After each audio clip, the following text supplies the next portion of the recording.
Athletes do incredible things on the pitch and on the court. They also do incredible things off the pitch and off the court too. Sometimes the things they do outside of work are equally, if not more impressive than some of the things they do on the job. I'm Jordan, and today we're going to take a look at some of those things and explore some of the smartest athlete deals there are today. I'm based in the UK. I'm also a Man United fan. There is no better place to start than with the golden boy himself, David Beckham.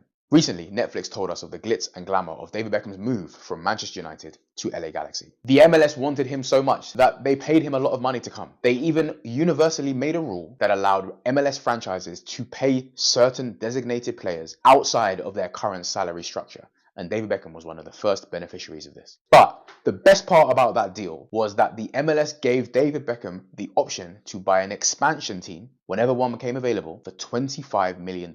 Now, that might not sound like a game-changing deal, but fast forward to today in 2024, and David Beckham is an owner in the Inter Miami franchise, and that franchise is currently valued at $1 billion. Think about that for a second. David Beckham exercised the right to buy an MLS expansion team in 2014 for $25 million. 10 years later, that $25 million is worth $1 billion today. Now, there are some caveats here. Firstly, David Beckham does not own 100% of Inter Miami. He has a consortium. There's a few other parties in there. The second thing is he spent a lot of money along the way. Stadiums aren't cheap, for example. As the MLS gets bigger, any consortium that wants a team in the league has to pay an expansion fee for their inclusion in the league. The best way to see this is to see a timeline of the expansion fees that have been paid in recent MLS history. This graph here shows all the MLS clubs that have been added to the league since 2012. We start in 2012. Their expansion fee was $40 million. New York City FC, owned by the City Football Group, $100 million. Same year, Orlando, $70 million. A couple seasons later, two more came, Atlanta and Minnesota. 2018 saw LAFC join the league. The expansion fee there was $100 million. We're starting to ratchet up now. 2019, Cincinnati joined the MLS. Expansion fee cost $150 million. 3 teams joined the MLS in 2020. 1. St. Louis, $200 million for them to join the league. Nashville, $150 million. Inter Miami, $25 million. We haven't stopped there. Sacramento came next. The most recent addition to the MLS was Charlotte, $325 million. Next season, the newest MLS team will be San Diego at $500 million for an expansion fee. Look at this graph. One of those is not like the rest. David Beckham, Simon Fuller, and the consortium of other investors involved in Inter Miami got a steal in this deal when he joined the MLS. And make no mistake, the value of Inter Miami will not slow down anytime soon. It will only get bigger and bigger. I mentioned this at the beginning of the video. I'm a Man United fan. I'm from the UK. It's been amazing seeing Beck's playing career and his post-retirement career also. Shout out to Bex. I'm watching very closely. This deal is incredible. By the way, if you subscribe to my newsletter, you would have got a full breakdown of David Beckham's move to LA Galaxy sent to your email inbox a few weeks ago. Articles in way more detail than this sent to your email inbox every Monday at 11 AM UK time. If you like breakdowns of this nature, click the link in my description. Now, we're going to talk about Jack Grealish. The next deal is essentially the modern day golden boy in the UK, Jack Grealish. Last summer, Jack Grealish signed the biggest boot deal in British footballing history. Yes, Jack Grealish. Jack left Nike and signed with Puma in a deal worth £50 million over the next 5 years, paying him £10 million per year annually for the 5 years that he's with Puma. Let's go on a bit of a timeline of Jack's recent history post Aston Villa. August 2021 joined Man City in a then record fee. August 2022, after his first season, fairly modest. August 2023, however, his second season was much better. He signed commercial deals with Bose headphones, Gucci, and culminating in a big deal with Puma. To put things into perspective, Raheem Sterling has a great deal over at New Balance. He too left Nike, got a great deal over there. Harry Kane left Nike and became a marquee athlete at Skechers. His lifetime deal is worth more, but on a per annum basis pays less than Jack Grealish's. It's a brilliant deal and one of the first of its kind. The main problem for Puma right now, however, is since he signed that deal, there's been a small presence of a Belgian footballer called Jeremy Doku, which has forced Jack Grealish to sit on the bench. In the first year of this blockbuster deal, Jack Grealish is on pace to play the least amount of minutes this season than any of his last 8 seasons as a professional footballer. There's still plenty of time left in this deal together for them to realise their value. It's just a shame that it hasn't started as strongly as it could have. But shout out to Jack Grealish. He essentially makes £200,000 a week from Puma alone, on top of his probably even more wages from Man City. Still a young man too. What an incredible deal that is. Next, an aging Andy Murray signed an £8 million deal with fast-growing apparel company Castore, paying him £1 million per year for 8 years and giving him a small investment in the company too. Surprising move at the time. Andy Murray was flying high with Under Armour and then scrapped that deal for the new British startup. No one knew what it was at the time, but it's proving to be a complete masterstroke. Before we get into the deal, it's worth talking a little bit about Andy Murray.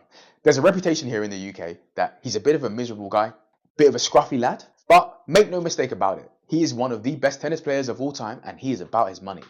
This is a list of the top 5 highest earning tennis players of all time. Of course, number 1, Novak, number 2, Rafa, number 3, Roger. We'll get to him in a second. Number 4 though, Andy Murray, and it's comfortably ahead of number 5. When all is said and done, maybe Alcaraz, maybe Zverev will overtake Andy Murray in number 4, but for now, he is comfortably there with a very high amount of earnings, and he's putting that to good use. One of my previous videos spoke about paddle, the fastest growing sport in the world. One of the most prominent artists in the paddle ecosystem is Andy Murray. Secondly, his investment in Castore is proving to be genius. Castore CEO recently went on a podcast with Harry Stebbings, shout out to Harry Stebbings, and said the impact of Andy Murray was immense.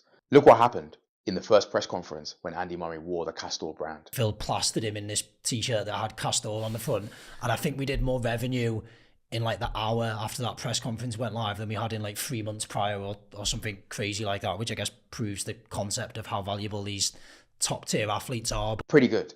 But since then, the company's grown massively. Since they started posting revenue numbers on their financial accounts, this is a graph that shows the revenue increase year on year. 2021 to 2022 saw revenue almost triple. Then revenue more than doubled again to £115 million last year.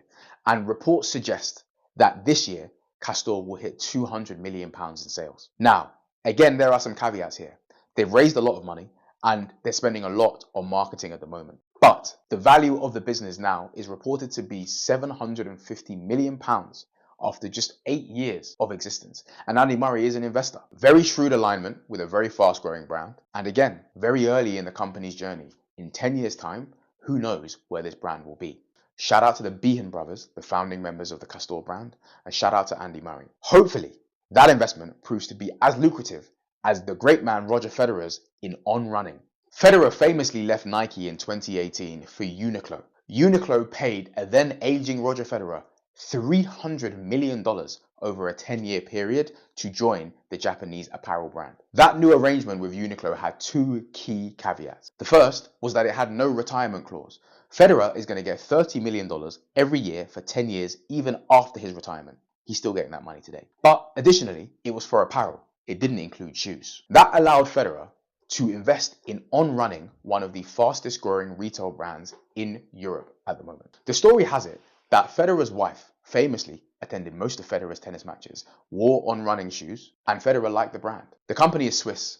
The Swiss community is small. Federer and the founders of On went for dinner, and Federer signaled his interest to want to get involved in the business. But they wanted him to be more hands-on rather than just a passive investor or just a sponsor. Federer then invested 50 million Swiss francs at the time into the business, a very sizable commitment, in exchange for a circa 3% of the business at the time. Since then, that 54 million euro investment is now worth over 300 million euros as the success of On Running has skyrocketed. Castore are projected to make £200 million in revenue this year, a great achievement for them. On Running do that every single month. The business is massive, and Federer plays a key part. The best thing is though, Federer is hands-on in the process. He's not just an investor. The CEO of On Running was on Harry Stebbings' podcast recently. Shout out to you again, Stebbs. And this is what he said about Federer's involvement in the business. It has turned into a fantastic partnership and friendship, where he now probably spends 30 to 40 days per year with us here in On Labs, working on products. We're completely aligned. It's amazing to see. Before I get out of here, let's just remind ourselves of the all-time tennis earnings list. Federer is in number 3 with a healthy amount. Federer will make considerably more money from Uniqlo and eventually from On Running than he ever made in his incredible playing career. I'm Jordan. I'm a sports business nerd, and I made this channel to bring some of these incredible deals to your attention. Along this video, I've made several references to athletes leaving Nike for better pastures. Jack Grealish left Nike, Harry Kane left Nike, Raheem Sterling left Nike, Roger Federer left Nike. If you're wondering why so many athletes are leaving Nike, click this video where I do a full breakdown as to why they left and where they've gone since. Subscribe to my newsletter below.